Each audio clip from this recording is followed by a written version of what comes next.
আমাদের এখানে হচ্ছে এটা করার মেইন উদ্দেশ্য হচ্ছে আমরা শহীদের স্মরণে যে মনের ভাবটা প্রকাশ করতে পারছি না, এটা হচ্ছে রং তুলির মাধ্যমে আমরা হচ্ছে প্রকাশ করার চেষ্টা করতেছি।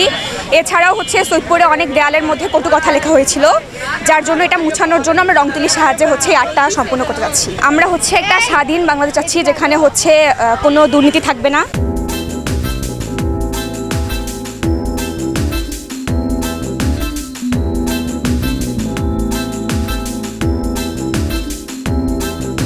সবাই মিলে জীবনের বিনিময়ে যেহেতু আমরা একটা নতুন বাংলাদেশ অর্জন করতে পারছি, তো আমার মনে হয় আমি সহ যত বাঙালি আছে বা স্টুডেন্ট বলুন বা জাতি, বাঙালি জাতি বহির্বিশ্বের মতো না হোক, কিন্তু নতুন করে যাতে একটা সুন্দর বাংলাদেশ গড়তে পারি, যেখানে কোনো বৈষম্য থাকবে না, যেখানে কোনো আন্দোলনে আর যেতে হবে না, যেখানে হচ্ছে সব কিছু মিলায়া সাধারণ জনগণ প্লাস হচ্ছে আপনার স্টুডেন্ট, তারপর হচ্ছে যারা জনগণের দায়িত্বে থাকবে তারা সবাই মিলে যাতে আমরা একসাথে কাজ করতে পারি। যেহেতু বাংলাদেশ একটা নিম্ন মধ্য বা এখন উচ্চ মধ্যম আয়ের দিকে যাচ্ছে, তো সেহেতু বৈষম্য বিরোধী ছাত্র আন্দোলনের মাধ্যমে নতুন বাংলাদেশ গড়ার উদ্দেশ্যই আমাদের কিন্তু এটা।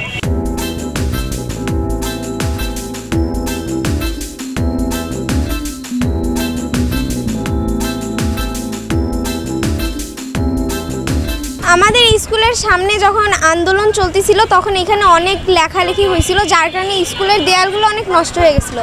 সেই জন্য আমাদের বড় আপুরা মিলে একটা উদ্যোগ নিতে চাইলো যে আমাদের স্কুলের সামনে আলপনা আর্ট করবে, তো এই জন্যই আসা আর কি।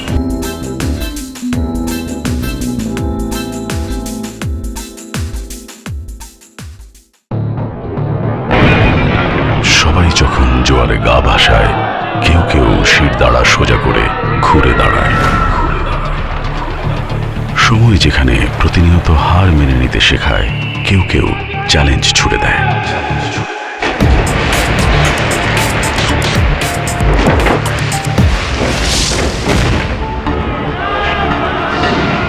পক্ষপাতের ভিড়ে আজ থেকে কোনো পক্ষ নয়, খবর হবে নিরপেক্ষ।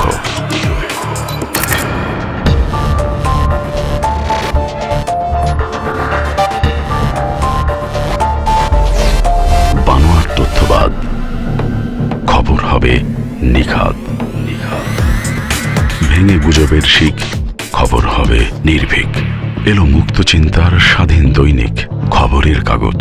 এখন খবর হবে নিখাত, নির্ভীক, নিরপেক্ষ।